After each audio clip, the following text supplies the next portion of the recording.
A sign of transition at the White House today, moving van. Inauguration Day, of course, means moving day over at 1600 Pennsylvania Avenue. They're going to begin unpacking the White House The today. presidential transition ends on Wednesday with Bill Clinton moving into The White House will be ready over the next 2 hours to receive its... The historic moment of the inauguration is fast approaching. Presidency. It's the Obama family today moving into a new house. It's the most famous address in America, 1600 Pennsylvania Avenue. We're going to switch live to the White House, where one of the unique aspects of American tradition is taking place. But the residents only have a 4-year lease. Transitions in the White House are just a matter of course, are a matter of life. It's a function of our democracy. I think walking into the White House the first day and realizing, okay, here we go. If you're not humbled by that, then you're probably not thinking straight. I was at the White House for 7 transitions. Excuse me, please. They are enormously complicated. Can I speak to Jim, please? And our intent at the end of that period of time is to have no boxes, no wrapping paper, and have everything unpacked and put in a place so that when the first family walk back into the White House, that it is their home. After the inauguration, we got back to a totally furnished, unpacked house. It was amazing. I know I actually had a moment to take in the fact that I was now living in the White House with my 2 young daughters and the President of the United States, who happened to be my husband. That's when it hits you. The sense of history and responsibility just wafts over you. This is not like any other home. It's a workplace and a showplace. It is here that the president charts the country's course. It is here that history is made every single day. This is the White House.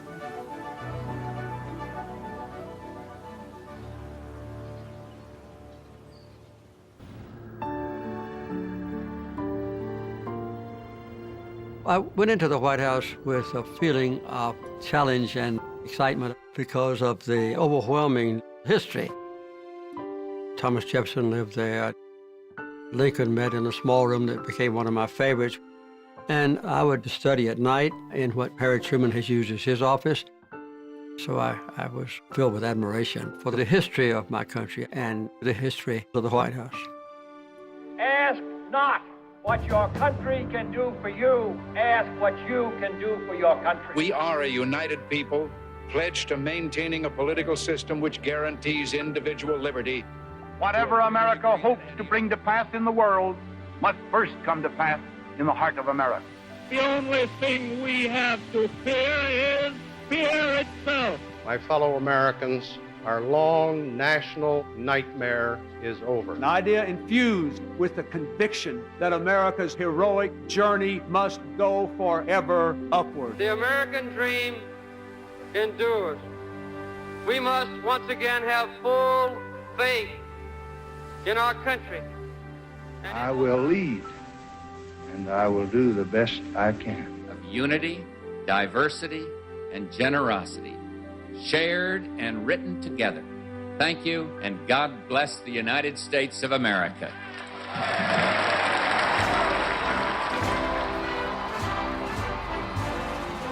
One of the really great things about our country is the peaceful transfer of power. It's a wonderful symbol for the rest of the world. There is a great continuity in the White House. To usher in that transfer, new presidents take part in a ritual procession down Pennsylvania Avenue to their official residence.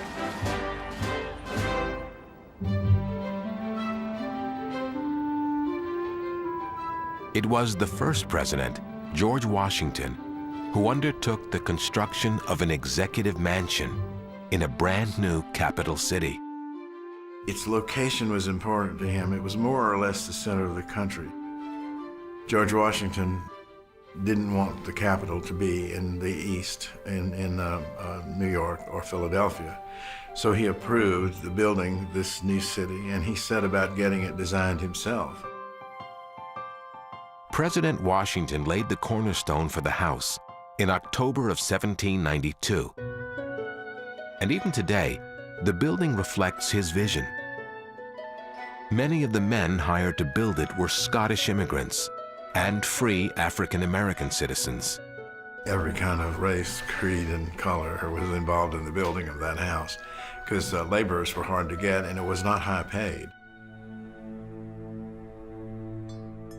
But much of the really backbreaking work was done by people who weren't paid at all. The fact of the matter is that slave labor was absolutely instrumental to the construction of the house. Not only firing bricks, but laying foundations, indeed raising the original walls. From the quarries, when they get stones, to bring it to Washington, putting them together, bricks and mortar. It is indeed enslaved labor and free African-American labor involved in bringing this White House into existence.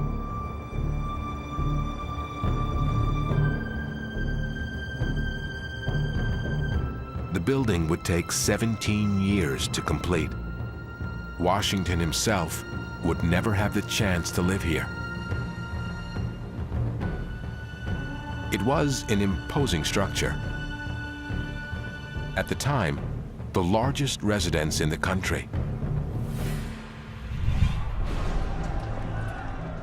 But it was nearly burned to the ground during the War of 1812, when the British invaded the capital.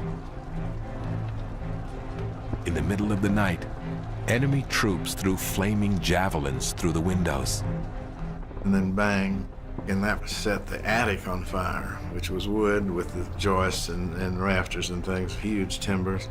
And then as that happened, it burned through the floor to the main floor, the Blue Room and all those rooms. And then the main floor burned and crashed into the basement. The White House was just like a big box containing burnt ashes. British soldiers destroyed or looted nearly everything in the White House. But before she fled, the First Lady took time to rescue a precious work of art.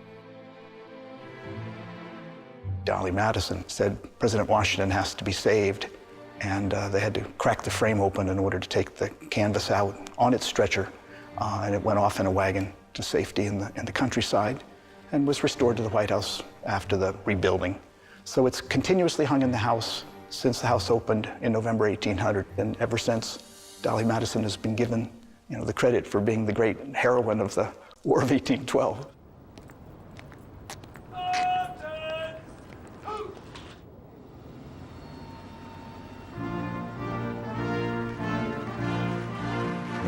Ladies and gentlemen, the 43rd President of the United States, George W. Bush, and Mrs. Laura Bush.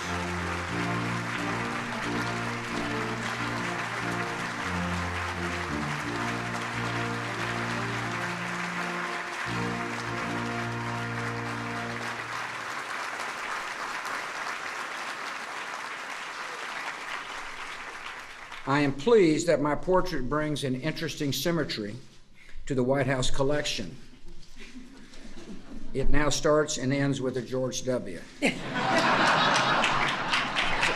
When the British burned the White House in 1814, Dolly Madison famously saved this portrait of the first George W. Now, Michelle,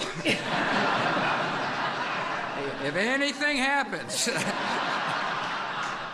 there's your man. Yeah.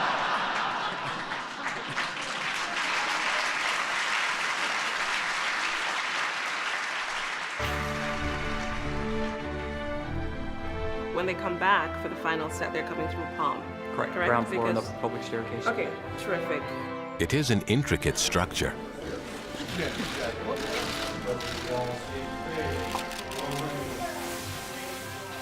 Made up of countless moving parts. Because of, obviously, the bilateral relationship, there are major delays. All somehow perfectly in sync. Guys are moving and dragging. And at the center of all that frenzied activity, the heart of the American body politic, is the Oval Office in the West Wing. Here, presidential power really comes into focus. There is an aura to that office, an aura of power that presidents are very well aware of. The Oval Office gives the President of the United States the greatest home court advantage that's ever existed. This is where presidents mark many of the nation's pivotal moments. I'm talking to you by telephone from the Oval Room at the White House. And this certainly has to be the most historic telephone call ever made from the White House. Which specifies the unconditional surrender of Japan. This is where they announce crucial decisions. Shall be the policy of this nation to regard any nuclear missile launched from Cuba against any nation in the Western Hemisphere as an attack. Where they sign landmark bills and greet their most important guests.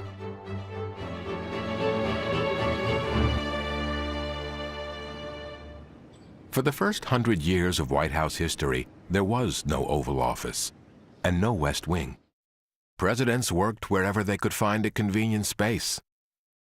Some on the main floor, others upstairs near their family's private quarters. By 1900, President McKinley and his staff of 23 men were crammed into makeshift offices at the east end of the second floor, spaces originally intended as bedrooms and family rooms. The next year, Teddy Roosevelt took office, invading the family residence with his 6 rambunctious children. The house was bursting at the seams. Clearly, something had to give. The family felt scrunched under Teddy Roosevelt's time. There were like 30 rooms in the White House, but there were only like 5 bedrooms for the family, and they had all these kids. So the decision was made to create the West Wing as an office space. Greenhouses were demolished on the west side of the house to make way for Roosevelt's new extension. On November 5th, 1902, the president finally had a dedicated place to work. As the chief executive's staff continued to grow, the West Wing was doubled in size, and a new office, an Oval Office, was built for President William Howard Taft. The running joke was that they arrived at the shape by laying the rotund president down on the south lawn and drawing a circle around him. Over the years, the Oval Office became the embodiment of executive power. I used to sit in the Oval Office sometimes early in the morning, and I would deliberately look at a globe that was there. And I would turn it to Moscow. And I would try to put myself in the position of President Brezhnev and how he looked at his own country and how he looked at my country. And I would try to think how I could avoid a potential war between the two superpowers. Nobody wielded power more effectively in the Oval Office than LBJ. And LBJ used that advantage. He knew about the trappings of power. And he knew that if you brought somebody into the Oval Office, that they would get a sense of that right away. And that would give them this tremendous advantage in any negotiation or any conversation that he might have.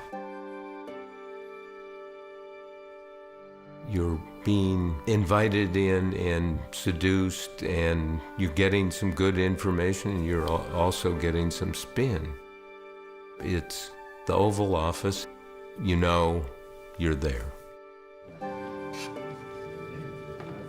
Well, during the course of my administration, when I met with the leaders of the Soviet Union, with the leader of China, with multiple leaders from African countries, Latin American countries, it was very helpful to have them approach the Oval Office with some degree of awe and trepidation because of the aura that naturally surrounded the Oval Office as a center of American executive leadership.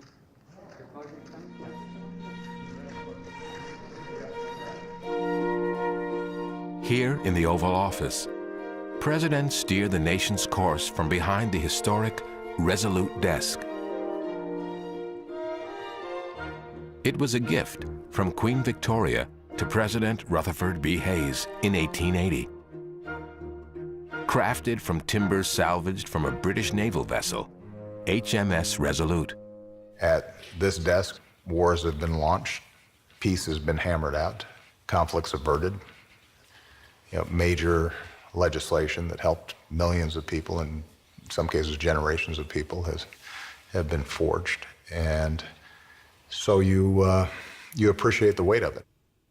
The desk was moved to various locations in the White House by a number of presidents. But it wasn't until 1961, when Jackie Kennedy discovered it stashed away in a storage room, that the Resolute desk finally made its way into the Oval Office. This room may be familiar to the public, but for the president, it's also a private refuge, a place to think and reflect, and to keep up a personal connection with Americans who are always eager to share their concerns. Dear President Barack Obama, my name is Robert, and my partner Chet and I live in Colorado. Chet and I had a hell of a time this past year, but Friday, June 26, 2015, turned our sad year into a very happy day. We watched the news that the Supreme Court had defeated the ban on marriage for gays. I cried as I listened to the Washington Gay Men's Chorus. Dear President and Mrs. Obama, I want to tell you a little bit about my family. My husband and I can barely afford the basics. I'm pretty sure this is a silly thing to do, to write a letter to the president, but I'm writing to let you know what it's like for us out here in the middle of the country, and I hope you will listen. Every day, the White House receives thousands of letters, email messages, and faxes addressed to the president. 10 of them are selected by his aides and included in his evening briefing book. These 10 letters that I get every day, I think, serve a similar purpose, which is to make sure that in all the hustle and bustle that's taken place here, we don't lose sight of why we're here.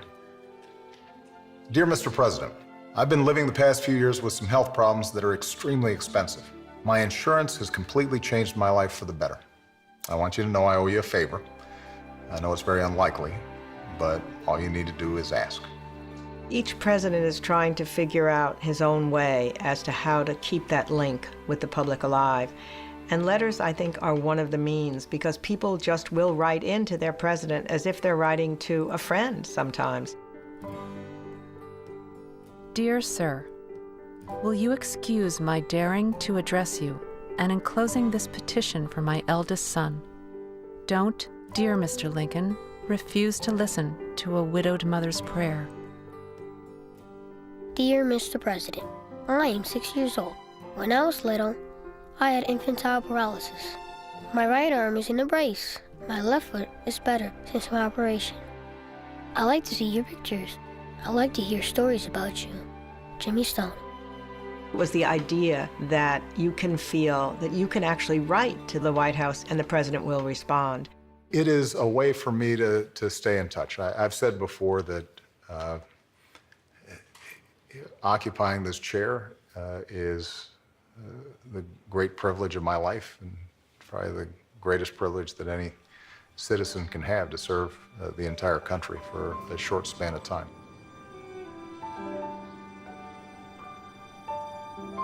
Between managing affairs of state and responding to the people's concerns, the president may have the most demanding job in the country.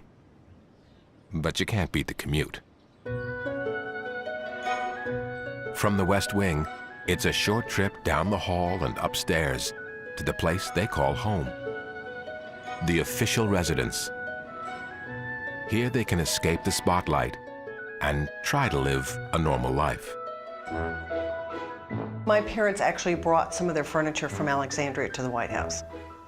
My dad wanted his easy chair that he had had forever. He wanted it at the White House. There used to be a president's bedroom and a first lady's bedroom. Well, my mother said, you know, we've slept together for 20 some odd years and we're going to continue. So they took the president's bedroom and made it into their private den with their furniture that they were comfortable with. They said, if we're gonna do this, we're gonna do it so that we're comfortable and it feels like us. After a few weeks, it becomes home, and you'd be going along and not thinking every day about here I am and what am I doing. Then you look down and here's Abraham Lincoln's place, and you get this incredible feeling. It gives me chills now even when I think about it. The upstairs at the White House, which isn't seen by everybody, is filled with history. You feel a lot of history, and you hope you can live up to it. Every room has 100 stories. This is where Jackson was. This is where Lincoln was. This is where Teddy Roosevelt stood. This is where the kids played. Abraham Lincoln was able to have regular office hours where people would come and wait outside his office, which was over in the residence, and without an appointment, if they waited long enough, they might get in to see him. And they could seek his help on everything from trying to get a job to asking for a pardon for their child. Every time you walk in the hall upstairs in the residence, you think about the people who lived there before you. And what is now the upstairs dining room, that's where Mary Todd Lincoln brought Willie, their child, when he got sick. And then that's where he died, in that room. And I think about it often. Of course, after September 11th, we thought often of the challenges that other presidents and their families faced while they lived there.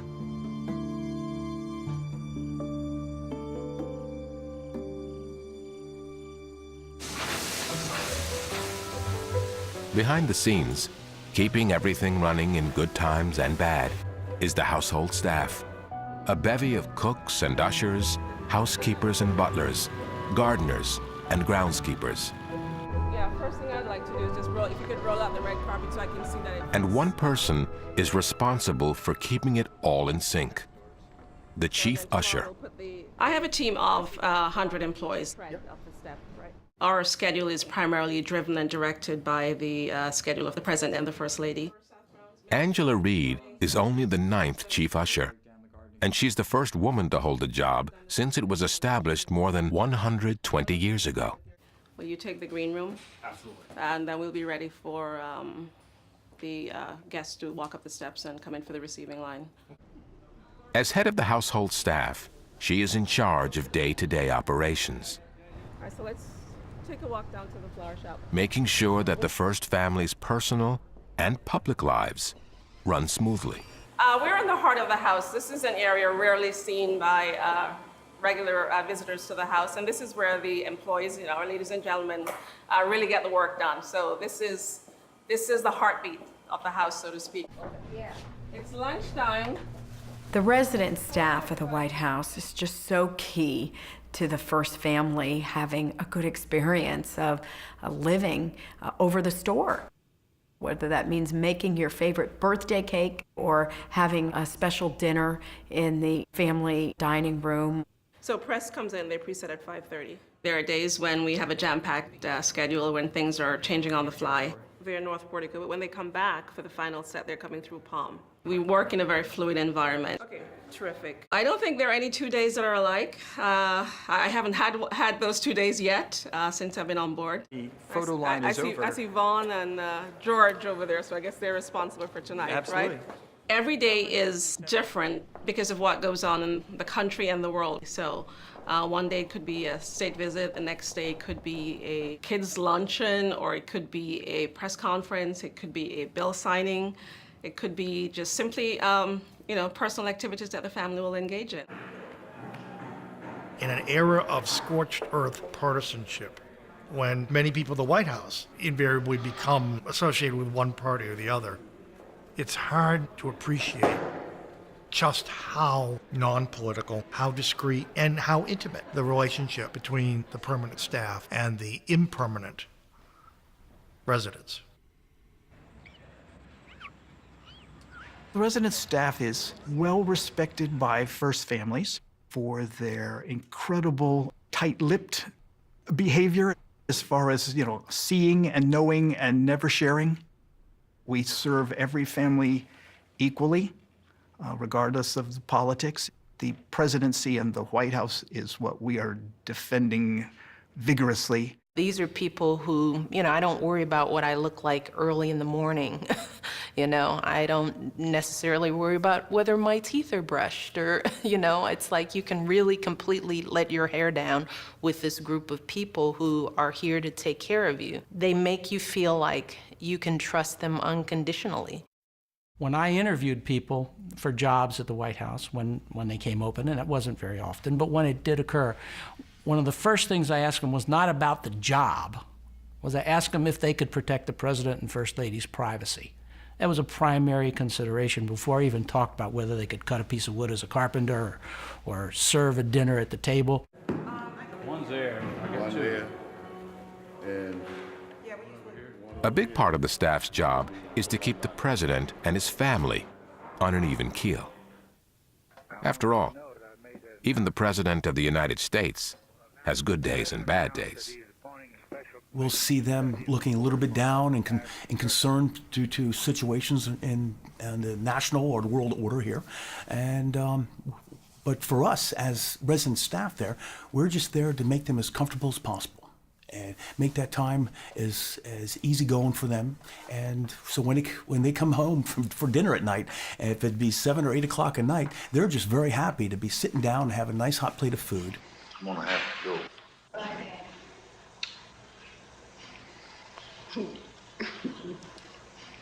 You want to get your little wood in, Andrew. I bet you think you're going.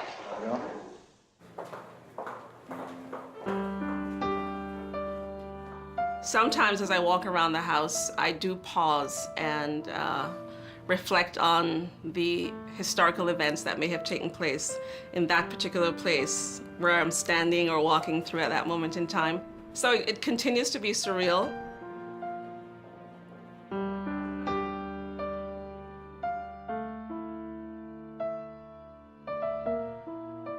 Since the earliest days of the presidency, the residential staff has mainly been made up of African Americans. But they didn't always serve by choice. The presidents at this time are mostly required to take care of the expenses of the White House on their own dime. So when you're a slaveholder, you're going to bring in your staff. For 7 presidents, that meant bringing their slaves to the White House. Our creed was that all men were created equal, endowed by their Creator with certain unalienable rights. Of course, the author of those words in our Declaration of Independence, Thomas Jefferson, was the 3rd president of the United States, and he was a slaveholder. George Washington was a slaveholder. So there is this liberty dichotomy in this country. That dichotomy finally began to end when Abraham Lincoln signed the Emancipation Proclamation on January 1st, 1863, in his White House study. Running like a great fault line through 200 years of history is the issue of race. And that house is sanctified because Abraham Lincoln lived in that house and waged the great moral battle to preserve and redefine the Union. And it joins all the other historic events that add up, not only to the history of that house, but in a great many ways to the history of the country that it reflects at its best. Over time, the household staff became really a place where African Americans could find good jobs in Washington. A lot of these jobs were passed along from one generation to another in families, and they were very valued in the African American community. Working in the White House was very important. And I know that when President Obama was elected as the first African American president, a number of those household staffers turned down really better jobs and retirement so they could work for him, because for so many years they never thought they'd see an African American president, and they just wanted to work with an African American president, at least for a while, as sort of a dream of theirs that came true. Members of the White House staff have a unique window on history. They watch it unfold within these walls. births and deaths, wars and celebrations. For a few of them, that privileged view has spanned decades. Chief Butler Alonzo Fields served 4 presidents over the course of 21 years. There was one moment in particular Fields would never forget. On December 7th, 1941. He was walking past Franklin Roosevelt's study soon after news came of the attack on Pearl Harbor, when he saw the president hunched over his desk, his head in his hands. Fields paused at the doorway, where he heard the president say, "My God, how did it happen? I will go down in disgrace." A few weeks later, the staff learned that an important visitor would be arriving soon. His identity was kept top secret until a car rolled up at the White House door on December 22nd.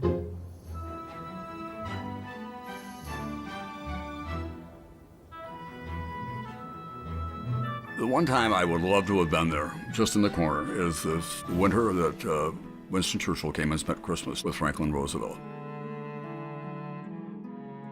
The whole rhythm of the White House was undone by Churchill's visits. And he had roaming rights in the White House. You know, he had his own bedroom upstairs, and he would parade around buck naked at some point. And he told the butler, Alonzo Fields, that he had a few requirements. He needed a tumbler of sherry every morning before breakfast. He needed 2 scotch and sodas before lunch. And he needed 90-year-old brandy and French champagne before he went to sleep at night. And he didn't want any whistling in the corridor. Can you imagine a foreign leader moving into the White House and joining forces with the President of the United States? I mean, think about the dimensions of that and the historic importance of that. That must have been something to be witness to. For the staff, dealing with the unexpected is just part of the job. Even when the White House is gripped by tragedy, they must rise to the occasion. On November 22, 1963, when John F. Kennedy was assassinated in Texas, the staff had the sad duty of preparing for his funeral. On the flight back from Dallas, the First Lady asked her staff to find out how Lincoln was buried.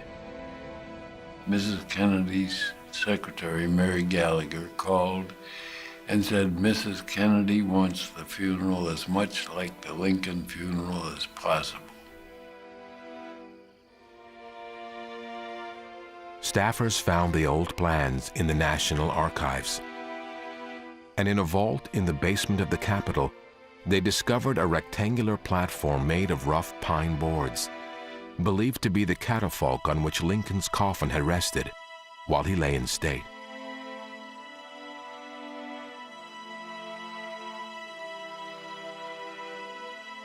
It was 20 minutes after 4 Saturday morning when his body finally arrived at the White House.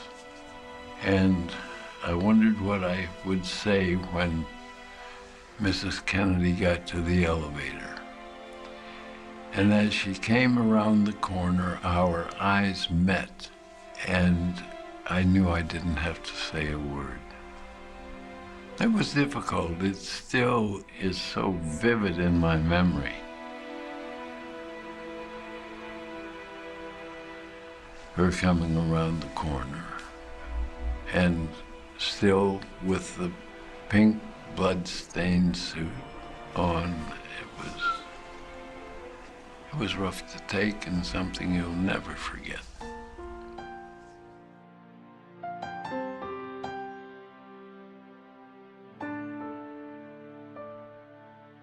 A military honor guard carried the casket to the East Room, where the body of Abraham Lincoln had lain nearly 100 years earlier.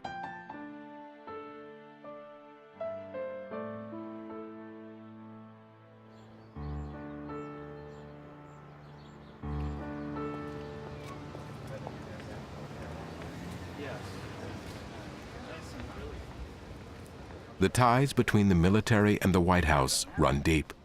After all, The president is not just the political leader of the country.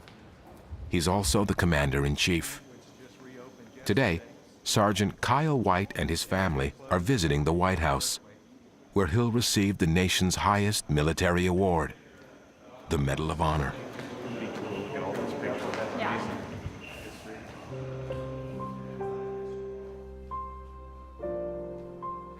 Sergeant White proved his courage in Afghanistan when his unit was ambushed. Braving enemy fire and ignoring his own injuries, he tended to his wounded comrades. By tradition, the Medal of Honor is awarded personally by the Commander-in-Chief, here at the White House. Ask any president, and they'll tell you there is no burden that weighs heavier on their shoulders than sending young men and women into harm's way, and no privilege greater than honoring their courage.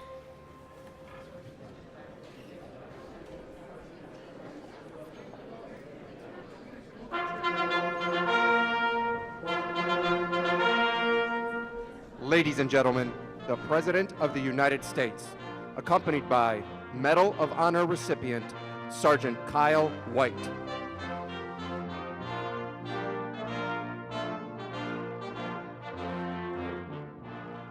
It has been said that true courage is a perfect sensibility of the measure of danger and a mental willingness to incur it.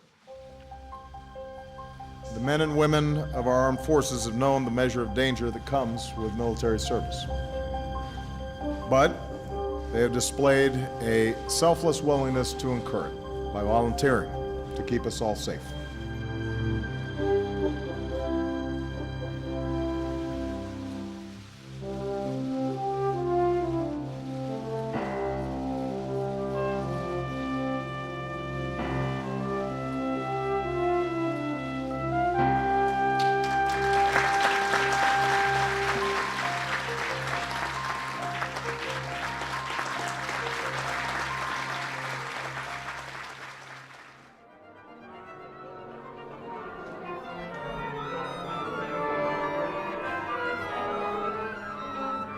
The White House has always been the setting for ceremonies, both solemn and festive.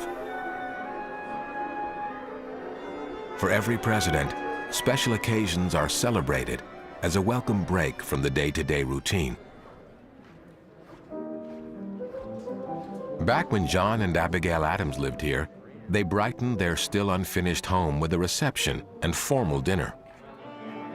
For entertainment, there was an ensemble of military musicians, Marines.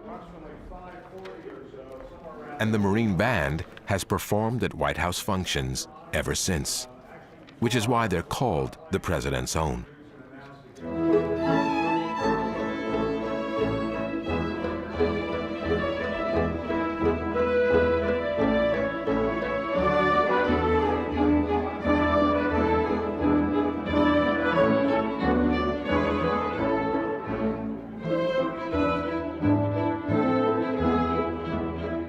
Over time, the White House has become a kind of epicenter for entertaining. And an invitation to party here is a coveted prize, even for the biggest stars. It's a chance for the elite of Hollywood and Washington to rub elbows with world leaders.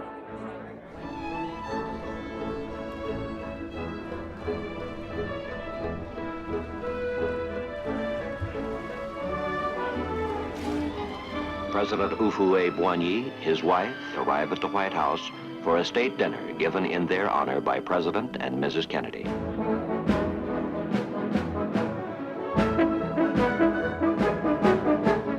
State dinner, well, the number can change. They can start at 150 and end up at 260. Location can change, so that means you plan something. Let's say you plan a dessert which is going to have ice cream or a sherbet or thing. Now, the worst situation happened once to me when you have a dinner in the middle of the winter and the dessert is a hot souffle. And they come and see me after having that souffle in the oven for maybe 30 minutes or so and said, "We miss a guest, and we can't serve until she's there. This is Mrs. Barbara Bush. She's stuck somewhere at the airport or something with the flight." You know, souffle don't wait. When it's the time, it's got to go. When you got to go, you got to go. You know the story. So the souffle is the same way. But actually, those souffle came out absolutely perfect. Could not have done better. Of course, the White House is more than a culinary destination. It is also a place to celebrate the American culture. Every president and first lady have staged performances at the house that reflect their own taste and the times they live in. During the Civil War, Lincoln had the Marine Band play a lot of patriotic music, like the popular battle cry of freedom, and they held weekly concerts on the lawn.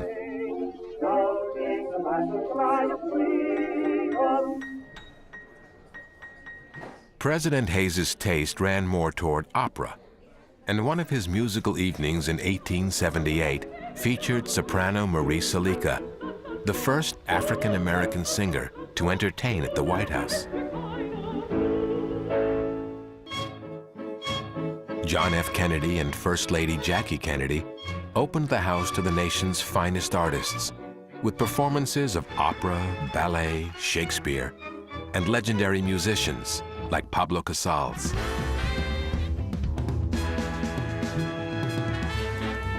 In 1993, when President Clinton celebrated the 40th anniversary of the Newport Jazz Festival at the White House, he joined an all-star lineup of musicians for a sax solo.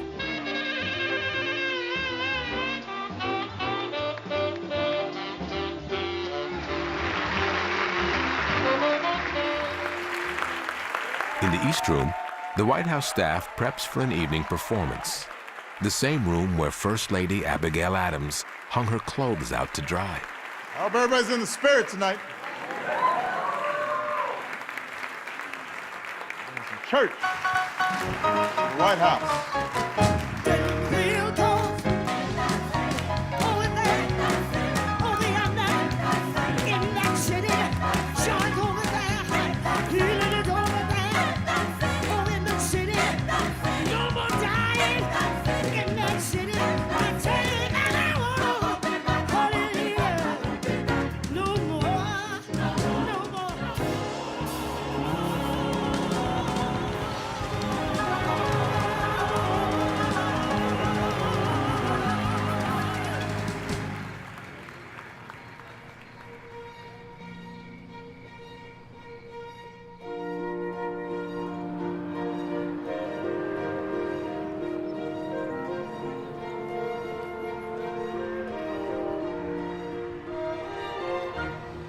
"7:20 a.m., the West Wing. White House Press Secretary Josh Earnest starts his day.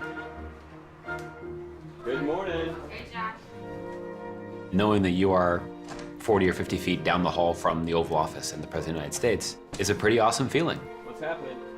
Both in terms of how neat it is, but also in terms of the amount of responsibility that's associated with it, that it connotes. And I don't think that's something I've ever gotten used to.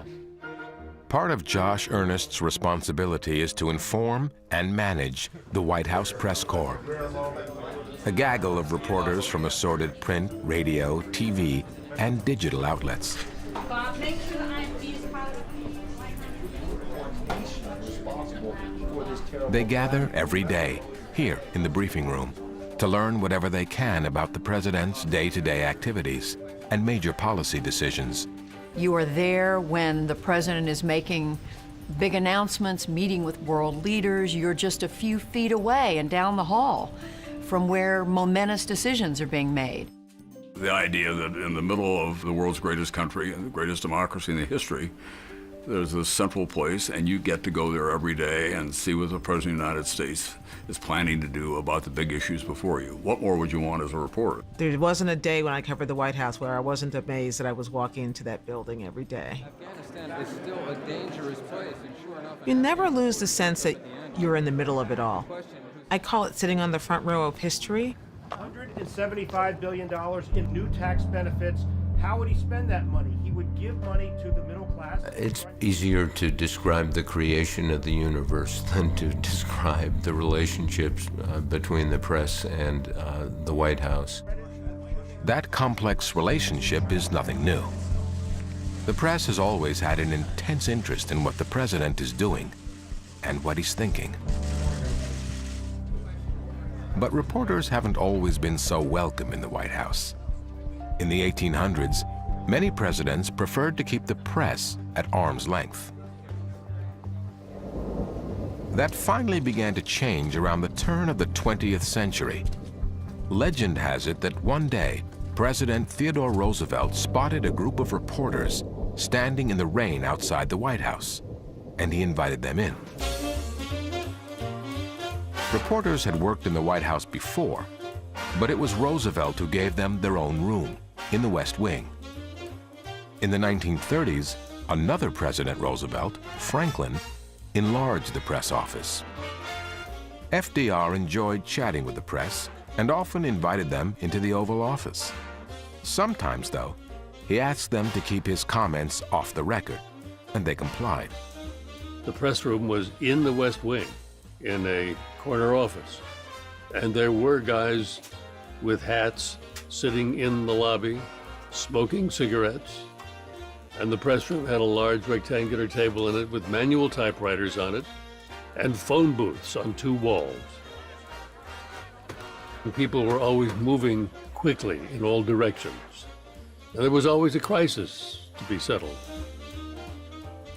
They had big overstuffed chairs, and you mixed and mingled with people who came in for White House appointments to see some staff member of the president's staff or even the president himself.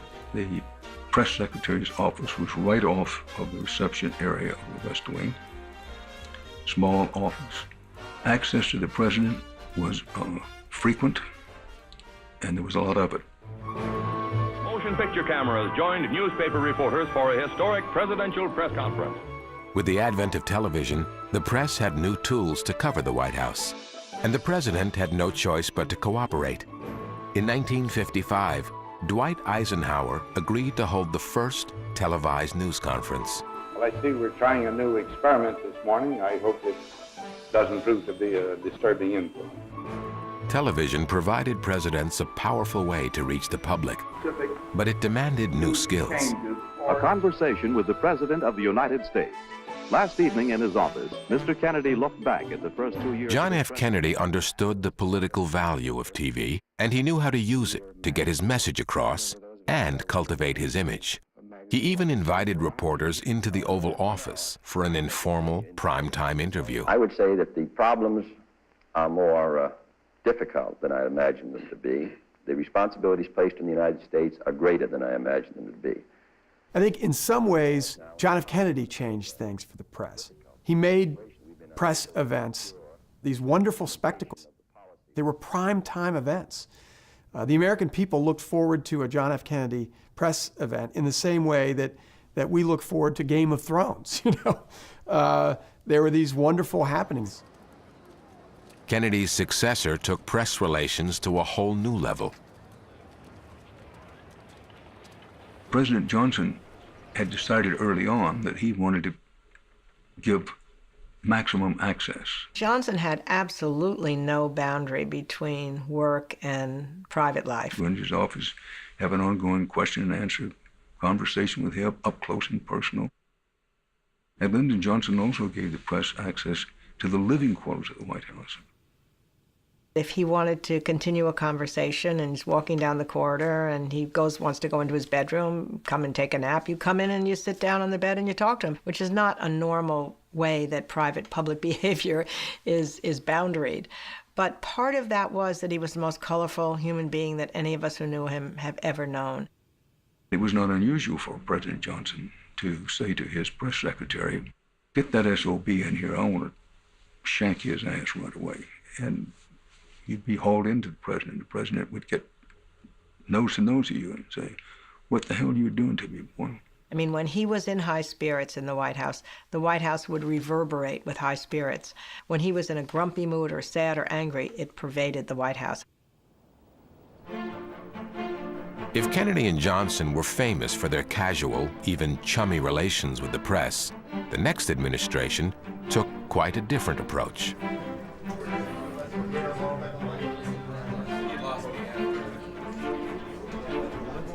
In 1970, President Nixon moved reporters out of the West Wing and away from his office into a new briefing room in an adjacent gallery.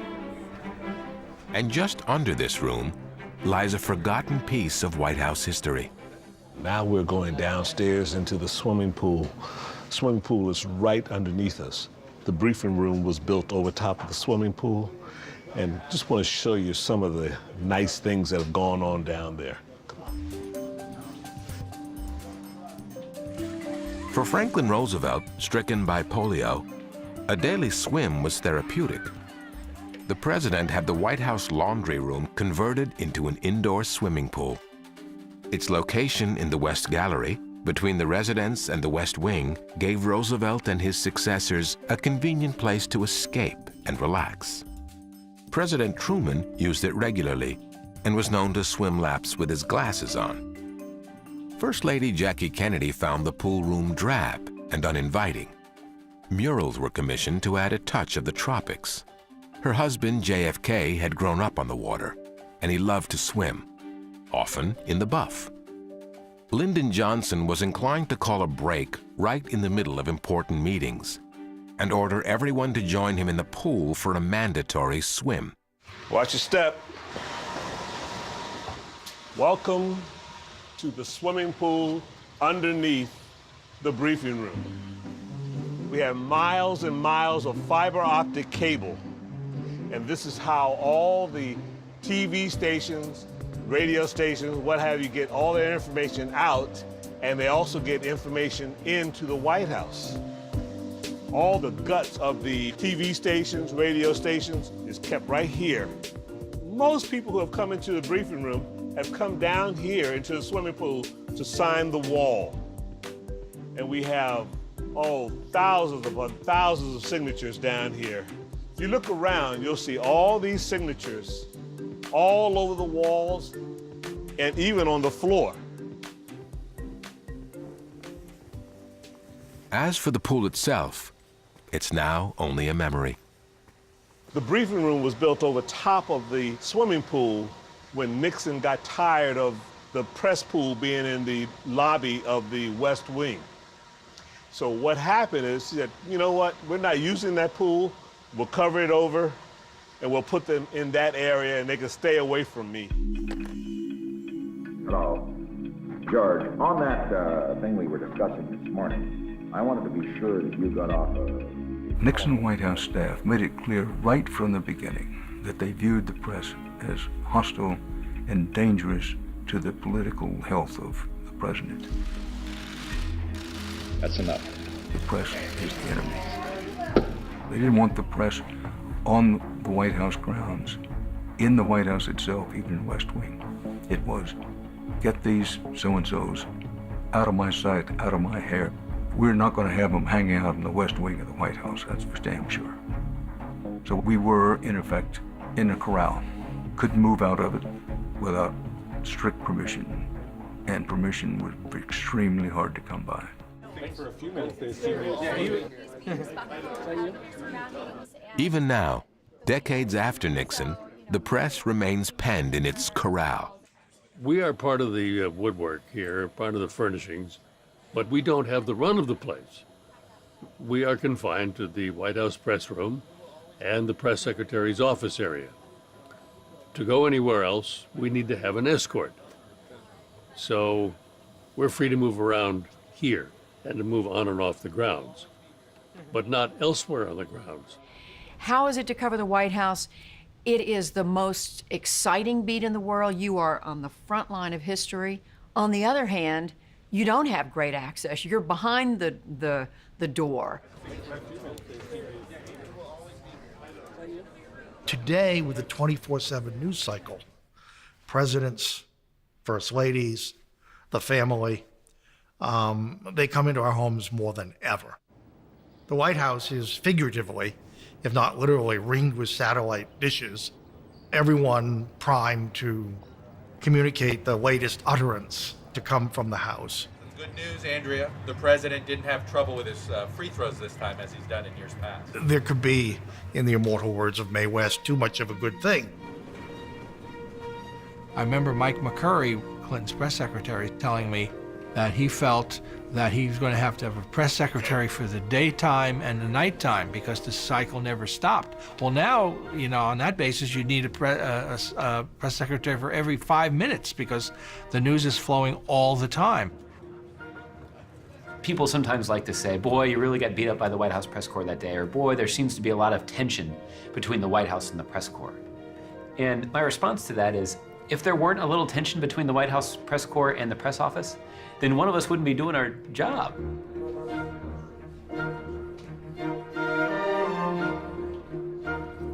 Let's do it.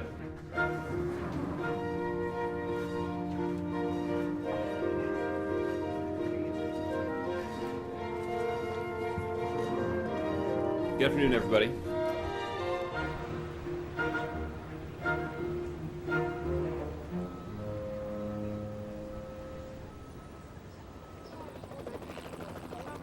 If you work and live in the White House, the constant glare of the press is simply inescapable.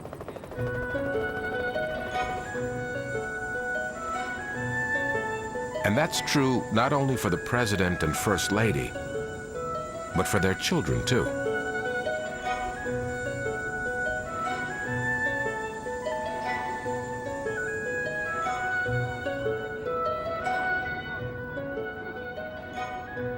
Dear Sasha and Malia, we were 7 when our beloved grandfather was sworn in as the 41st President of the United States. We watched as the bands marched by, the red, white, and blue streamers welcoming us to a new role, the family members of a president. We also first saw the White House through the innocent, optimistic eyes of children.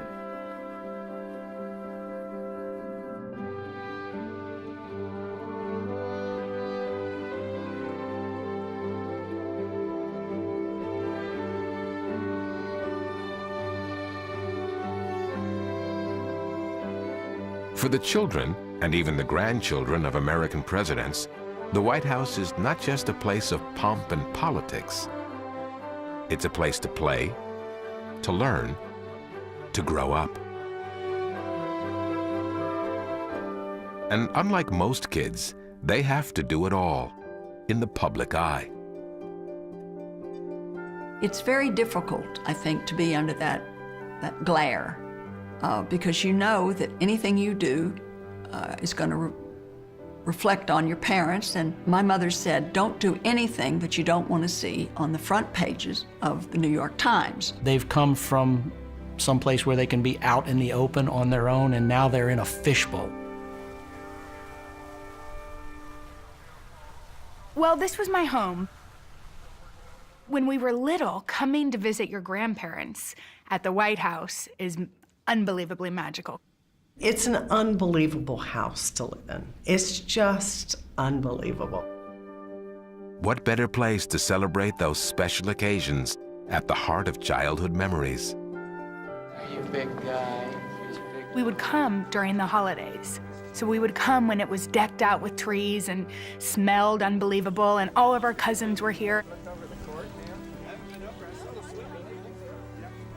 And then when my dad was elected president, he continued it. It's like the best 5-star hotel and the best 5-star service. Susan Ford and her family are moving out of their house in Alexandria. Susan and her cat Chan will live up on the 3rd floor of the White House. But to have my own bathroom to myself, I was in heaven. To have somebody pick up the clothes that I dropped on the floor, and within hours they were cleaned and hanging back in your closet. As a teenager, was heaven. Gonna be in a bed? Not in my bed. I don't think there's one right way to live in this home and create a space. It requires, focus and a solid foundation of knowing who you are, knowing what your passions are. The residence, which over time really does end up feeling more like home, at least the second and third floors, especially when you got a couple of teenage girls in there who aren't overly impressed with any particular history and are more concerned with the things that teenage girls are concerned about. For presidential children, indifferent to politics or statesmanship, the executive mansion is their personal playhouse. And they can elevate the mood of the president, even in his darkest hours. That was true for Abraham Lincoln's youngest sons, Willie, who was 11 when his father became president, and Tad, who was just 7. Those two little kids were rambunctious, spontaneous kids who brought life to the White House. They had a fort on the roof. They would burst into cabinet meetings and Lincoln would welcome them spontaneously. And they brought a certain sense of youth and energy to the sadness of the war because they still were merry little kids.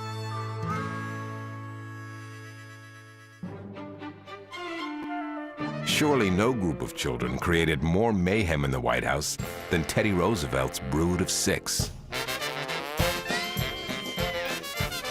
Theodore Roosevelt and his kids just descended on Washington like a thunderstorm, and were colorful and outrageous and wonderful.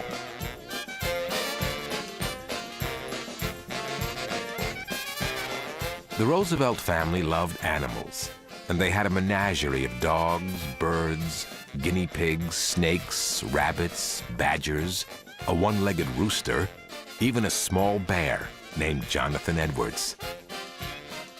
On one occasion, the kids maneuvered their pony named Algonquin into the White House elevator and brought it up to the second-floor residence. But it was 17-year-old Alice who really rattled the White House rafters and shook up her father, the president, too. Alice notoriously set out to shock public opinion and succeeded, really, for most of her long, colorful life. She used to stand under the main staircase of the White House smoking cigarettes, which was verboten, with a green snake dubbed Emily Spinach wrapped around her neck. She was not above jumping out and telling tour groups that the president beat his children regularly. It was that kind of family. It was a sitcom set to real life. An exasperated Roosevelt told a friend, "I can either run the country or I can attend to Alice, but I cannot possibly do both." The White House is such a special space for kids that they have to take over. Everybody showed up for the prom. I went to the usher's office and they said, as long as you pay the bills, sure. And they let it happen. Every parent wanted to be a chaperone and everybody got a date. I mean, you could get a date for this prom.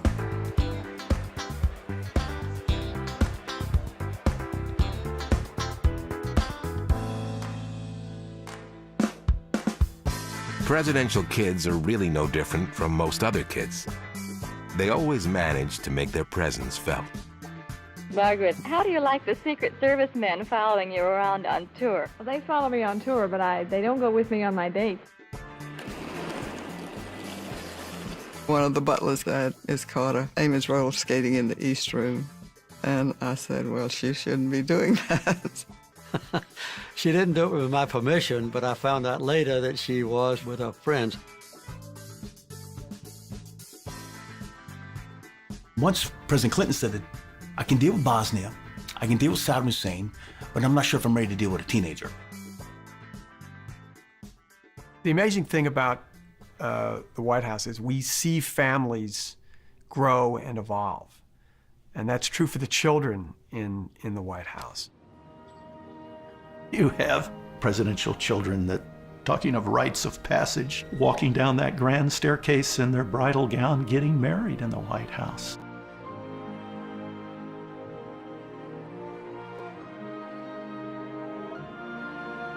Wilt thou love him, comfort him in sickness and in health? And in the case of the Johnson White House, we saw Linda and Lucy Johnson go from more or less adolescence into young adulthood and then adulthood. 2 days after his return from New York, the president's oldest daughter, Linda Bird Johnson, became the bride of Captain Charles Robb of the United States Marine Corps.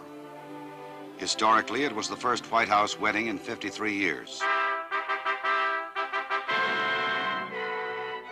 It was exciting being in the White House. But I think we gave up some of the fun things that ordinary teenagers do. Lucy once, she asked for her birthday present, I think it was her 16th birthday. Can I have a day without the Secret Service? I think it's difficult for the first families to maintain privacy. The press are right outside of the door. First families don't have the freedom to get out and walk around. One president understood that his children could be an asset, helping him to connect with the public and reveal the lighter side of life in the White House. Jackie Kennedy's out of the country, and he says to Evelyn, go get the kids and get them down here. And so his secretary brings these kids down to the Oval Office, and they're dancing around, and Kennedy thinks it's a hoot, and the pictures get out. We all love the pictures.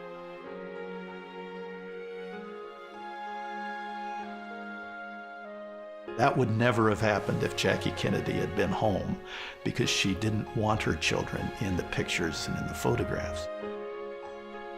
As JFK expected, Americans found his kids and the images of these intimate moments irresistible.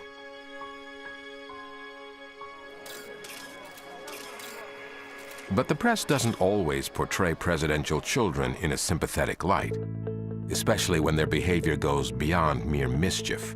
And tonight, the perils and the promise of being a presidential offspring. Jenna, who's 19 years old, was ticketed for underage beer drinking. Well, when George told Barbara and Jenna that he was going to run for president, they said, "You're going to ruin our lives." Obviously, we wanted to be normal college kids. We were normal college kids. We went to public school in Austin High, and then all of a sudden our dad was president. There's a scrutiny that you get as the son or daughter of a president that anybody who's been a teenager probably can't possibly imagine. And when Jenna Bush started acting up in college, as any college student might, Barbara Bush said famously, George W. is getting a little of his own. I wouldn't want to be a teenager today if you paid me. In the White House, it's such a different world. That 24-hour news is tough, tough, tough, tough. You don't know what it's like until you've lived there.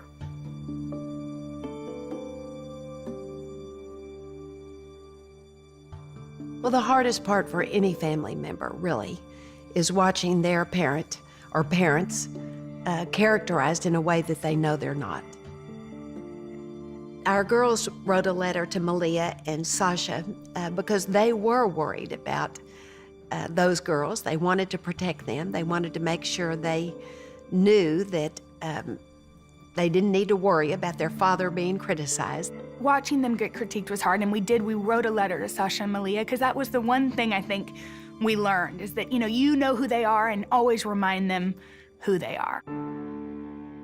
Sasha and Malia, here is some advice for you from two sisters who have stood where you will stand and who have lived where you will live.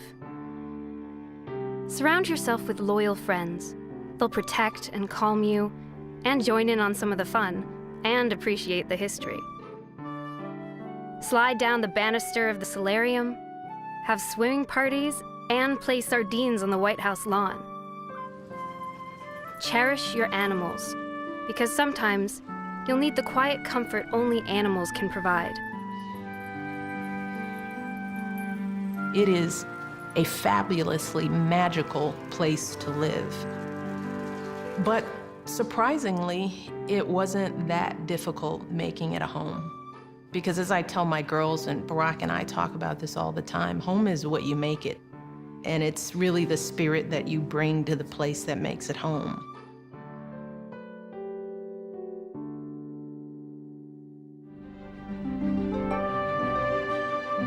Over the years, the White House was well used by a succession of first families. But it wasn't always well maintained. By the middle of the 20th century, the White House was, quite literally, falling apart.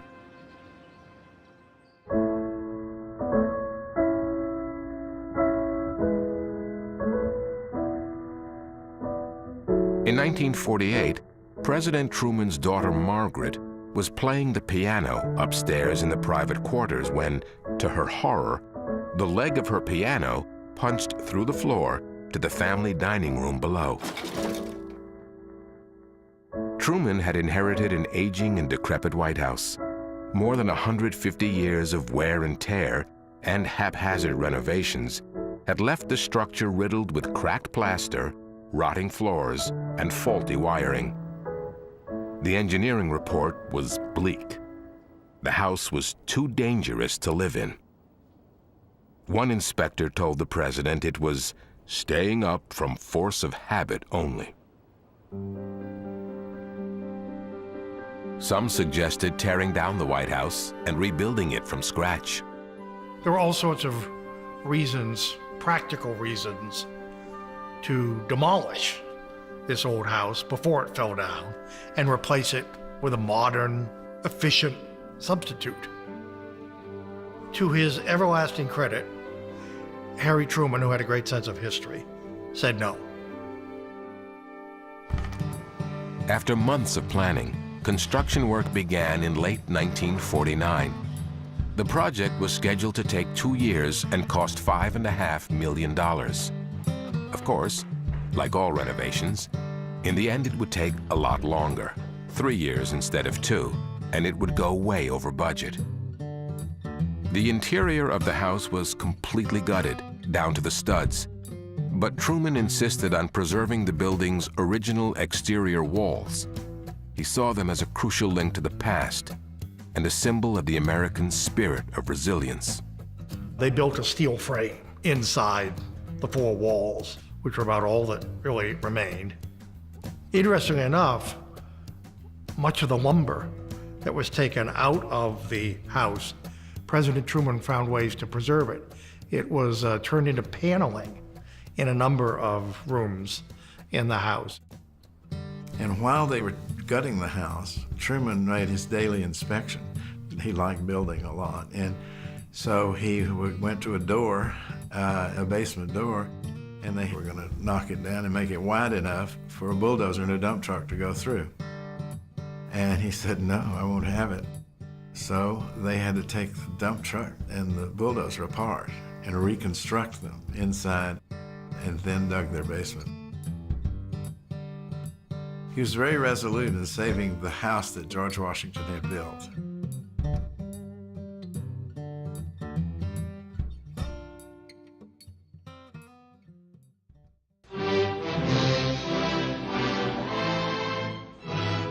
The President of the United States, at home on Saturday afternoon, May 3rd. In the spring of 1952, President Truman showed off the refurbished White House on national television. In the basement, down the cloakroom, we're crossing the hall again, the main corridor here on the ground floor, and into, let's see, this room, Mr. President? Is the old kitchen. The old kitchen. It doesn't look much like a kitchen today, sir. The old kitchen. It had wonderful fireplaces at each end with all the cooking utensils, which we put back in there. Here's the dates of the construction of the White House. When do you think it's going to need it again, Mr. President? Well, I think in about 1,000 years. Mr. President, I wasn't at Theodore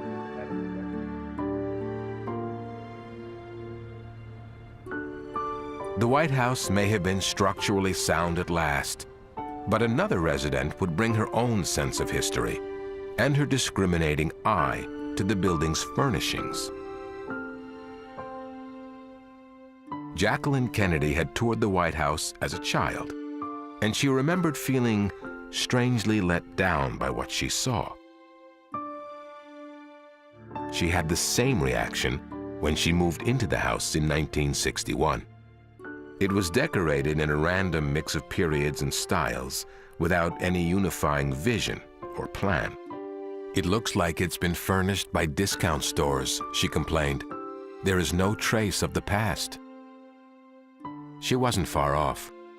Much of the furniture had been supplied at cost by B. Altman's, a New York department store. The First Lady set out to give the White House a thorough makeover. She formed a fine arts committee to help guide her acquisition of period furnishings from America's past, and she invited collectors to donate their antique treasures. Her goal was to make the White House into a showcase for American design, with rooms purposely arranged to reflect the evolution of the nation's style and taste.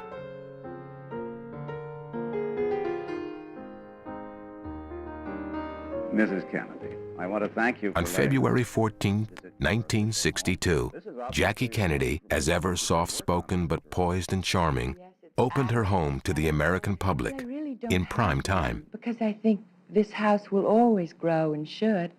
It just seemed to me such a shame when we came here to find hardly anything of the past in the house. The ratings were staggering. More than 80 million Americans tuned in, nearly half the country. Jackie wanted to honor and preserve the legacy of the president's home, and she made certain that its collections would be cared for by experts. Well, the curator of the White House, it was a position that was unofficially created by Mrs. Kennedy. We're a little different than most curatorial offices in that our collection isn't behind ropes, under glass, so that the guests come in and sit on the furniture and walk on the carpets and eat off the china.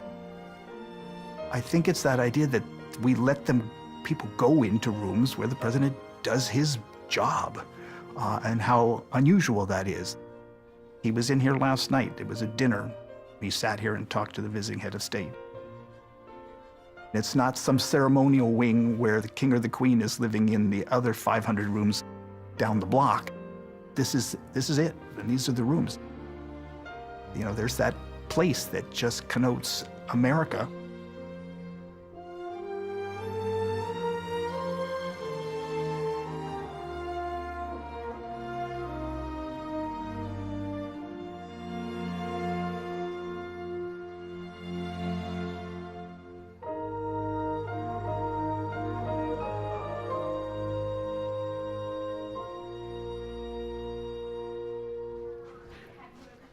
Even though the presidential spouse is never mentioned in the Constitution, she plays an important role in every administration. For the First Lady and her staff, the East Wing is their headquarters. Even at 6 a.m. or 3 a.m. or whatever time you get here, you still walk in. The first thing I see when I walk in my office is the side of the house, and it's just, this is a view that nobody really sees ever, and I get to see it every day. So this is the East Wing. We're the sister to the West Wing. This is mainly where the First Lady's staff work. This is the First Lady's press office. It's tiny, I share it. It's a tight fit and we're a tiny team, but we do a lot. a lot. It's a memorial edition of Profiles in Courage, and it's signed by Mrs. Kennedy. I promised that I would keep it on the bookshelf in the White House, and there it sits, under Beau and Champ. The job of First Lady may be unofficial, and she's not paid for the work she does. But in every administration, she wields a lot of influence. It's a matter of history, what women have done in the last 100 years. I think Americans have such a fascination with the role of First Lady. You know, who is this person that is closest to the leader of the free world? The moment for the announcement. I mean, essentially, at the end of the day, they are the closest confidant, the most trusted, and you can't be fired for being in that job, in that role of First Lady. You know, where advisors may be reluctant to sometimes tell the president what he needs to hear, not what he wants to hear. They're the spouse, and that's an entirely different relationship. Ladies and gentlemen, my husband, President George W. Bush.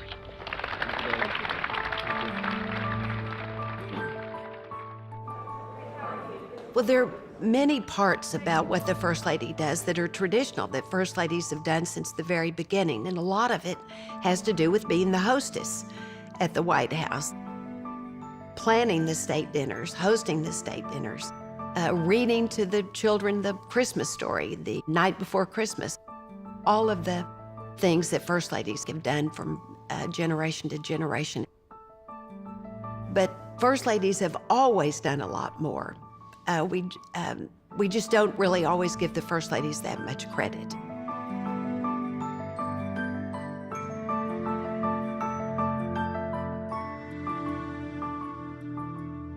They are these hybrids.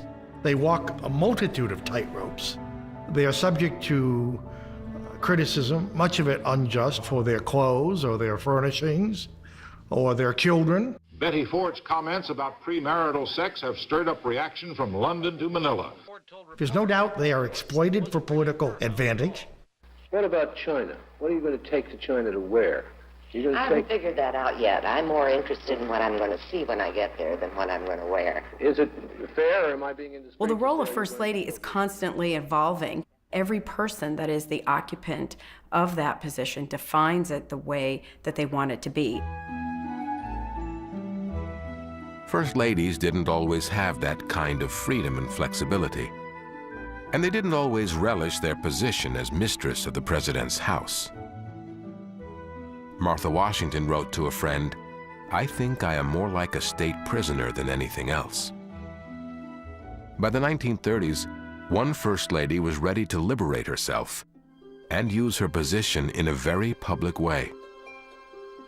Eleanor Roosevelt never wanted to be a president's wife, and she resisted the customary duties of the First Lady. Bucking tradition, she spoke out on issues she cared about, from women's rights to civil rights. If we turn away from the needs of others, we align ourselves with those forces which are bringing about this suffering and which we must eventually try to defeat.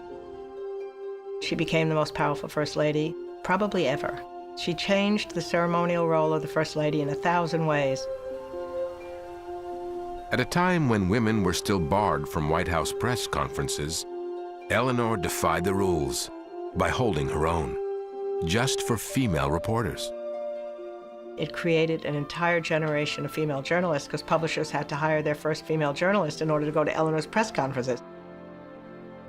Each First Lady does her own thing to the best of her ability. But if you were talking about Eleanor Roosevelt, she made the rest of us look like pikers. The role of First Lady can be whatever she wants to make it. I used to be asked if I thought the First Lady ought to be paid.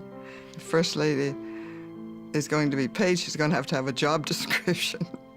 And I wanted to do what I wanted to do. Rosalind Carter sat in cabinet meetings, which was very controversial at the time. She was very open in saying that she advised her husband on policy, which he did do. It was Rosalind Carter who formally established the office of the First Lady inside the East Wing of the White House. I don't think there will ever be a future First Lady who will just pour tea and entertain.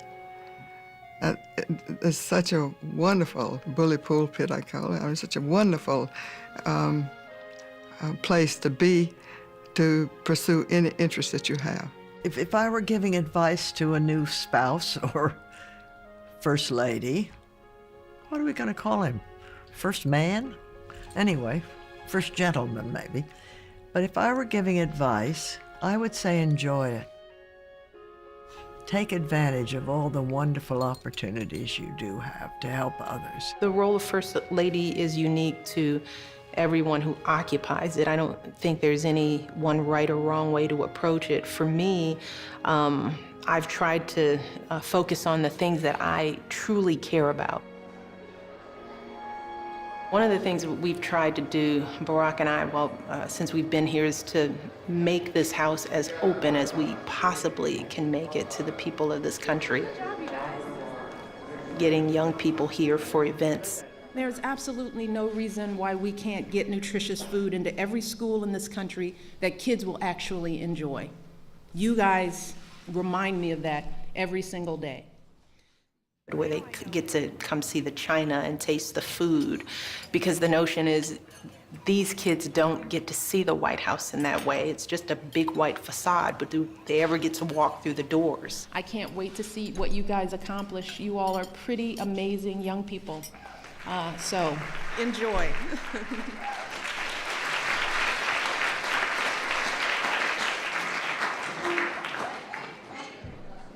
Wait.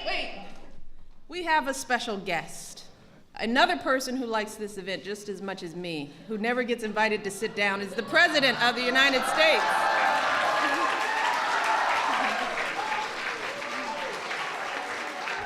Have a great kids' state dinner, all right? Even though it's technically a lunch, but calling it a state lunch, there was a debate about this, and we thought it doesn't make sense because we have state dinners, so it's a kids' state dinner even though it's noon, all right? And parents, good job, everybody. You got great kids.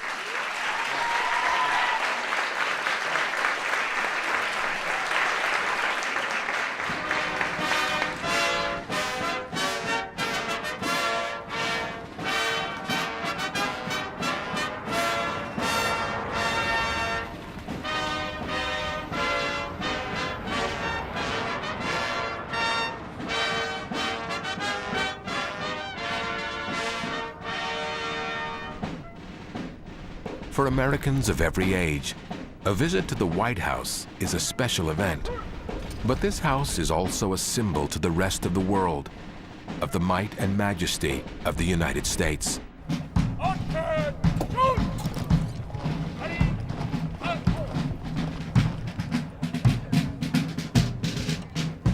When foreign leaders come to call, they get a royal welcome. In a tradition begun by President Kennedy, a carefully orchestrated ritual is enacted on the South Lawn. It's called the State Arrival Ceremony, and it includes military honor guards, flags flying, and ruffles and flourishes.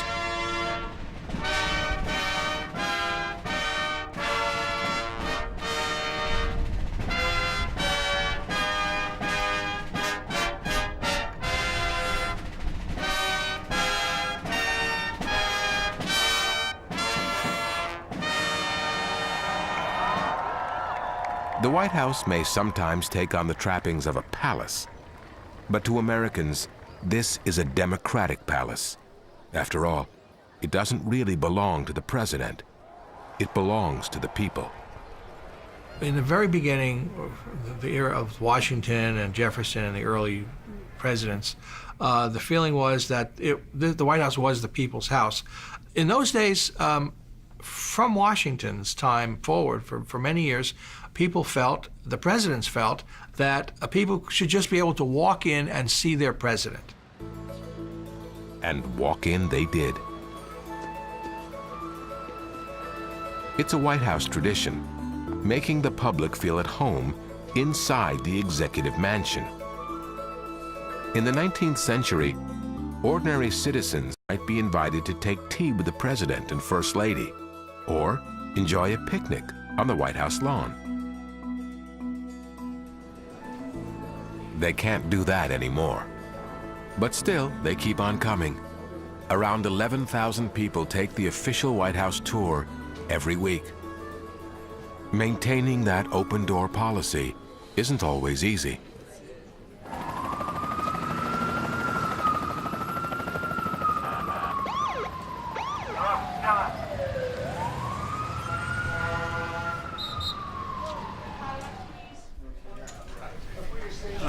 There's an event that has happened out on Pennsylvania Avenue, and the Secret Service has locked down the North Lawn. Bob, make sure the IFB is positive. Package or something that might have been thrown over the fence.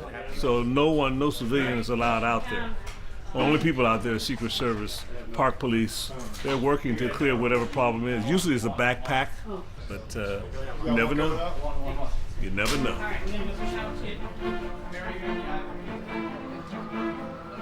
Whether it's just a backpack accidentally left on the sidewalk by a tourist, or something truly threatening, the Secret Service won't hesitate to shut down the house. This is one of the most tightly guarded buildings in the world. Folks, everybody turn around, head out the gate here. You're gonna have to go out to 17th Street, please. Defending this house, while still welcoming the public, is a constant challenge. The tourist from Denver had no trouble walking into the building on Inauguration Day simply by following the Marine Corps band. The Cessna came down 50 feet short of the White House, shattering against a 160-year-old magnolia tree, and came to rest just 2 floors below the presidential bedroom. During the Clinton administration, we had a guy who actually had a firearm. He shot into the White House and hit that window up there. No one was injured in the attack, but there was one casualty: the public's access. In 1994, President Clinton agreed to close off Pennsylvania Avenue in front of the White House to all non-pedestrian traffic. We take this incident seriously because the White House is the people's house, and it's the job of every president who lives here to keep it safe and secure. All presidents try to balance the security of the White House with its traditions of openness. That's especially hard during wartime, when the eyes of the nation turn to the commander-in-chief.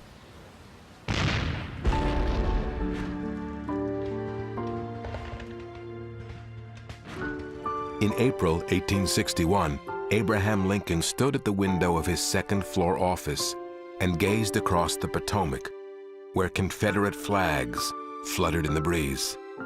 He had been in the White House barely a month when the Civil War began. You're looking out, you're seeing the Confederate camps within your eyesight, and you realize how close you are to not only losing the war that has just begun, but losing the White House. I can't imagine the anxiety he must have felt. Less than 50 years earlier, British troops had burned the White House. Now, it was in peril once again.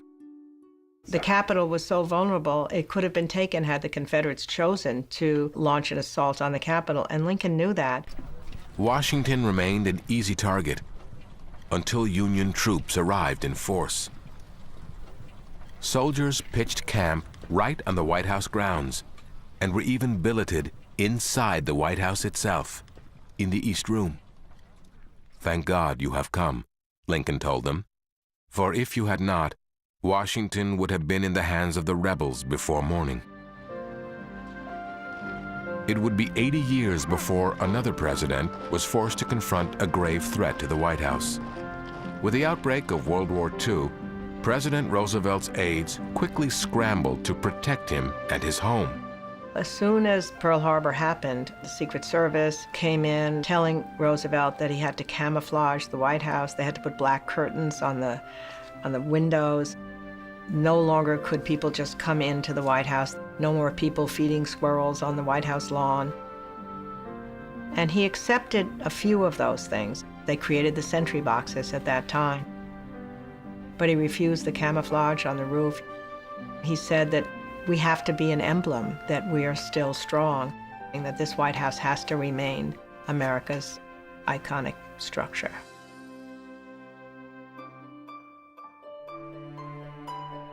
The White House was never attacked during the Civil War, nor during World War II. But soldiers remain on guard here, even in times of peace. Outside the West Wing, Marines stand sentry whenever the president is in the Oval Office. And these days, there are new threats to defend against. One of the things I always had felt about the White House was that you were always protected and that it was a fortress of sorts around the White House.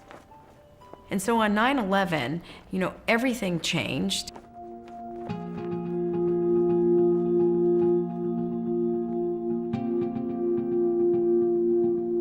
September 11th, 2001 started off as a magnificent day. That evening, the president was entertaining the entire Congress, the majority of his administration, on the South grounds. We were having a huge party that day. It was the Congressional Barbecue. So we were basically having 2,000 people coming for dinner that night. So we were in full production mode, getting things ready. The barbecue is an annual tradition and a major event, a chance for congressional families to get together with the first family. We were supposed to have the biggest barbecue ever in the White House that day.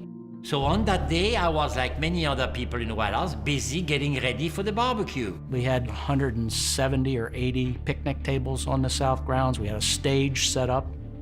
But that morning, Mrs. Bush was going down to Capitol Hill. So, as I usually do, I escorted First Lady out to the car.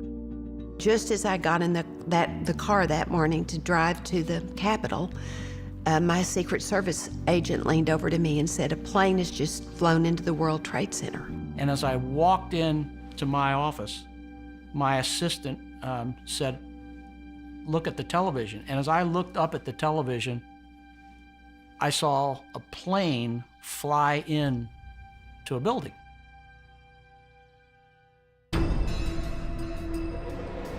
I was in the White House kitchen. Somebody came in, said that a plane hit one of the towers up in New York, and I couldn't just leave my station to go see what was going on. After a couple of minutes, I stopped cooking. I went over to the storeroom. Over in the storeroom, I knew they had a little TV. I said, maybe it's on, and let me go see what's going on. It was like somebody hit me in the stomach. I mean, it was obvious to me at that point that this was no accident. As we're trying to digest what just occurred, Gary Walters, the chief usher at the White House, came up behind me and said, "John, this looks like a terrorist attack. There's no party tonight. Let's get everything broken down, cleaned up, put away, and let's get everybody out of here." And so that's what we did. We started evacuating the offices in the West Wing. We had the Secret Service yelling at us to get everybody out. Just get out and run. And as I exit the diplomatic reception room doors, I saw a huge flash of black smoke and fire. It was the fireball from the plane that flew into the Pentagon.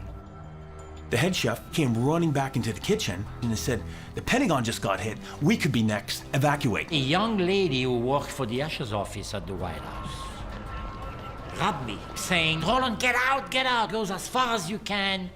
We are under attack. There's a plane coming for the White House in 10 minutes. Vice President Cheney, Secretary of State Rice, and other top officials took refuge underground in a hidden bunker called the Presidential Emergency Operational Center, or PEOC. It's the safest spot in the executive mansion, built to withstand a nuclear attack. When I got to the PEOC, the Cheneys were there and Condi was there and waited for George to come.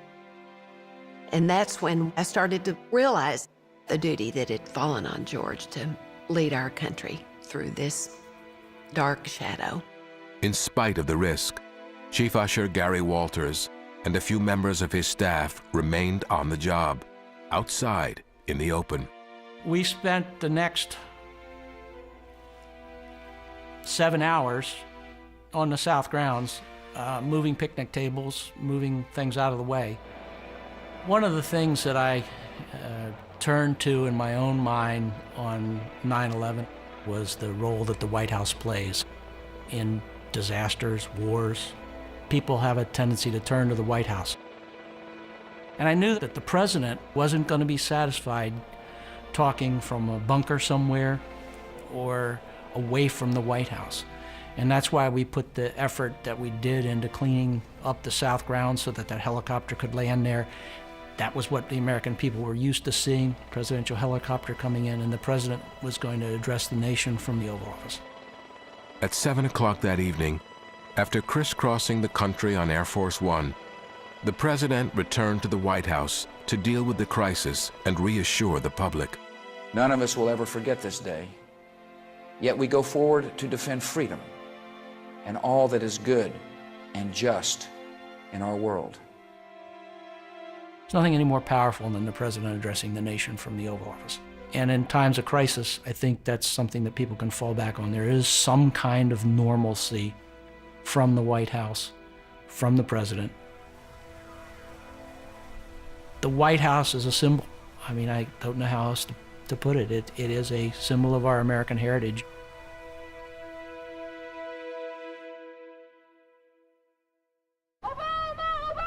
Protect our children!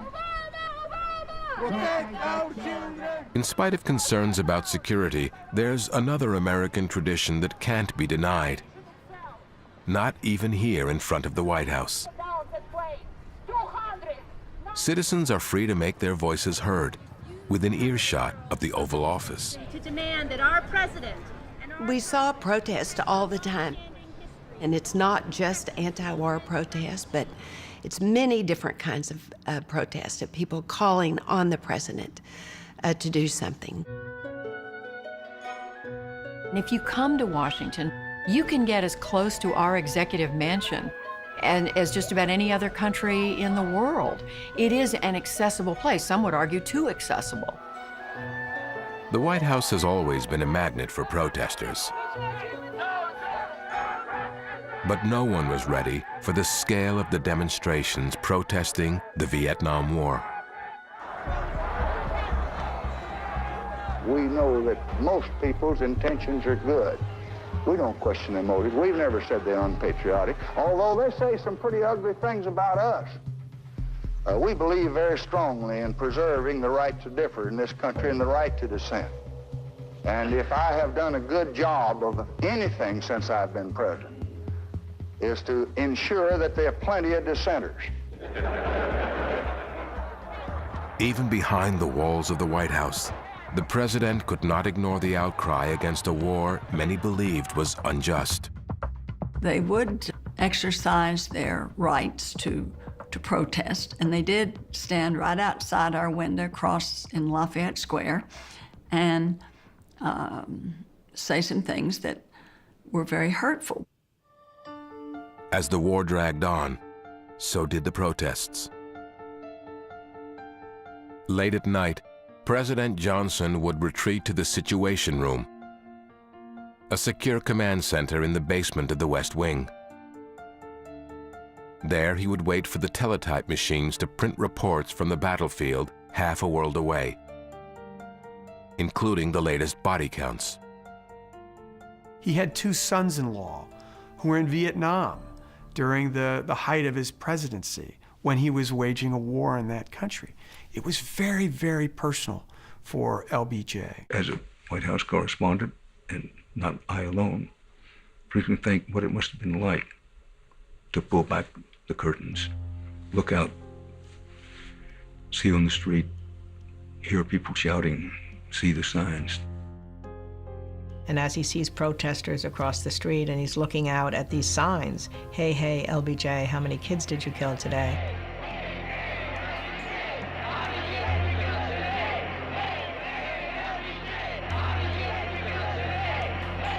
You think about his daughters having their husbands fight in Vietnam and hearing just across the White House gates.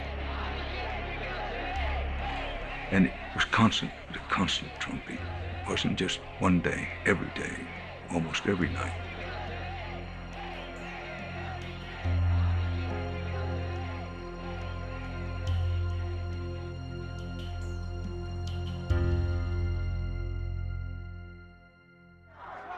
The war continued long after LBJ left office, and the protests grew more militant during the administration of his successor. To protect the Nixon White House, the military literally circled the wagons, surrounding the building with city buses. Nixon was almost literally a prisoner of the White House in those days. The notion of being a prisoner of the White House is very common for all the modern presidents. They feel that they're really trapped in this White House. And the reason is, just think about how the president lives. President Truman famously called it the Great White Jail.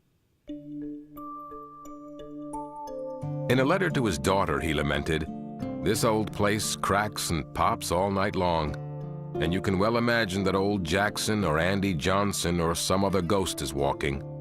Why they'd want to come back here, I could never understand. It's a nice prison, but a prison nevertheless." There's no way the security apparatus is going to let a president and his or her family have a normal life. They're not living normal lives, and I think they realize it.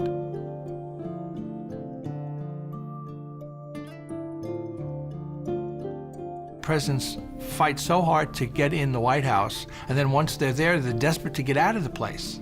It's a colossal irony, and President Obama thinks of it as the bubble, where he can't escape from the normal tedium, really, of the White House unless he really tries. Being in the bubble is tough. I think Bill Clinton called it the crown jewel of the federal penal system. And there is a sense, because of the security demands today, that you are trapped. You know, Teddy Roosevelt used to go up with a single Secret Service agent and go camping in Yellowstone for a month. Wouldn't tell anybody where he's going.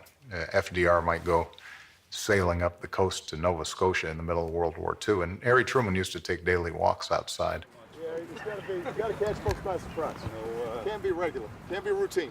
On one bright spring day, the 44th president broke out of his bubble to take an unscheduled walk from the White House to the Treasury building next door, enjoying a rare moment of spontaneity.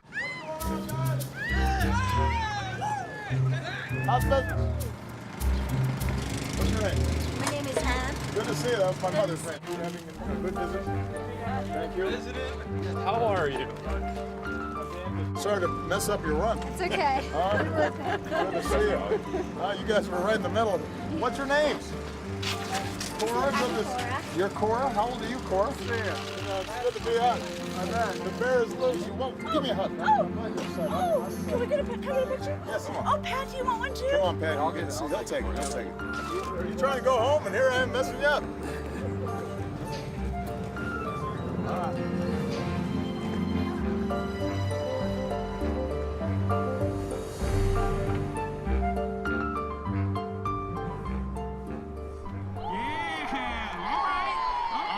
Presidents find all sorts of ways to mingle with the public, and from time to time they invite the public to join them, right on the White House grounds. Music comes on, I need y'all to go nuts, right? Cue the music.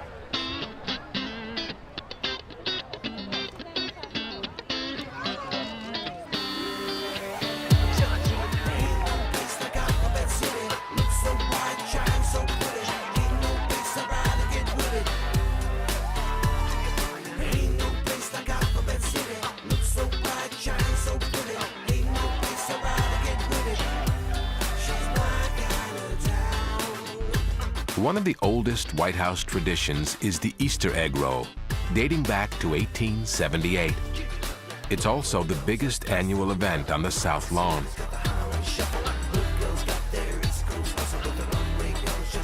This year, 35,000 Americans, many of them under the age of 12, will join the celebration.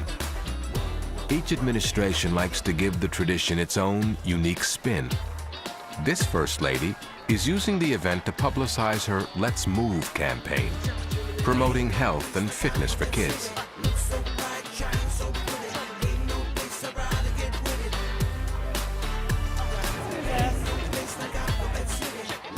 First and foremost, it was always, let's open up the house. Let's think of new ways to turn, events that have been around for a while into something even better that involves more people, especially kids. She loves to bring kids into the house. Like everything about the White House, this custom continues to evolve, but its purpose remains the same: to give young Americans an unforgettable experience at the home of their president. In charge of the details is White House Social Secretary Jeremy Bernard. The Marine Band will be on either side of the balcony, and then the President and First Lady will come out, walk out onto the balcony, and speak from up here.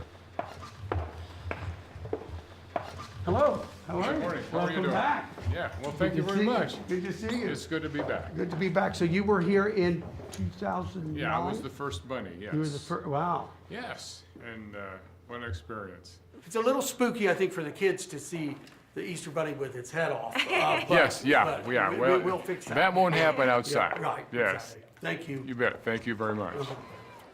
Hello, everybody. Happy Easter.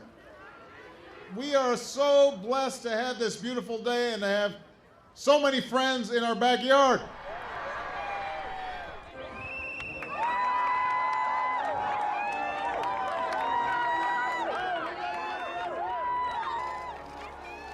When you work here day to day, it would be easy to lose touch of how special it is.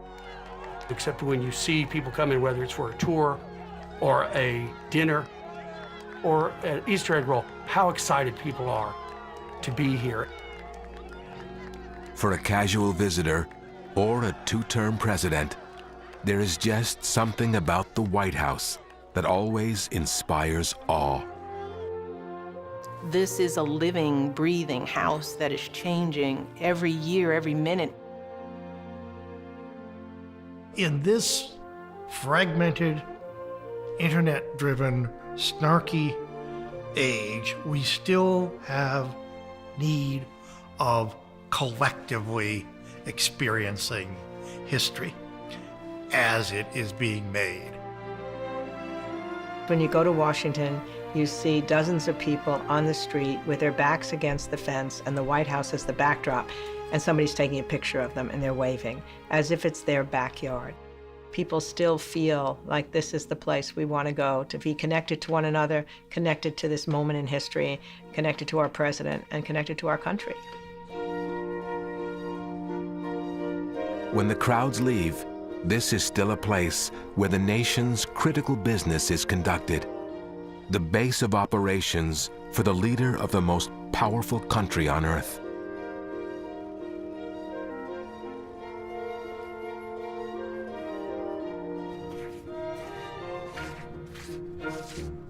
From the first day of an administration to its final moments, the White House bestows upon every president its unique aura of grandeur and authority.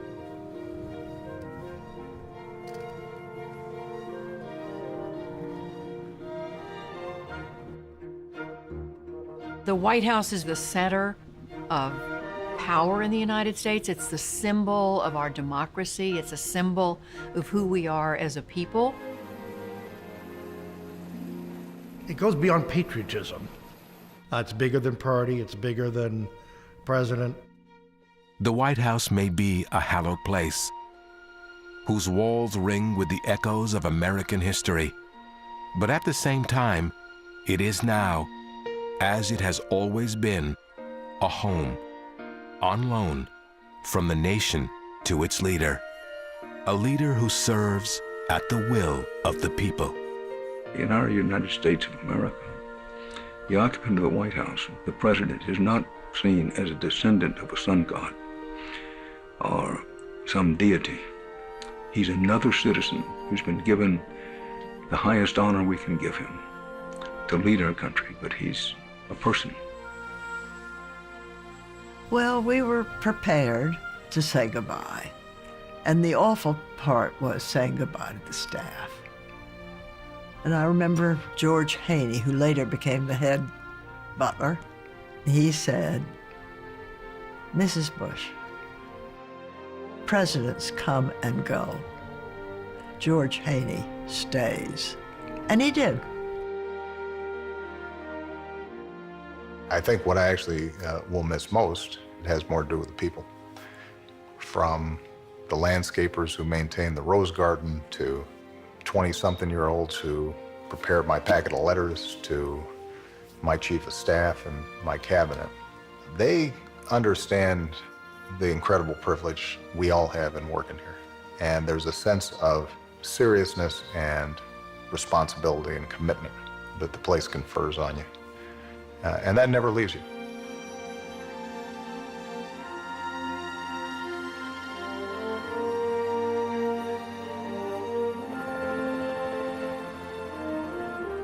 I would hope that every First Family that has the honor of living here is thinking in terms of this house being a house that evolves and grows with us as a nation. In this house that is the people's house.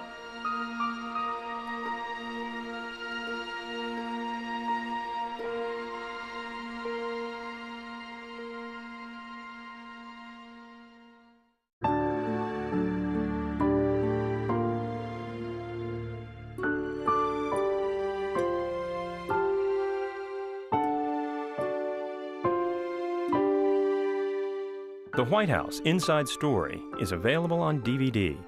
To order, visit shoppbs.org or call 1-800-PLAY-PBS.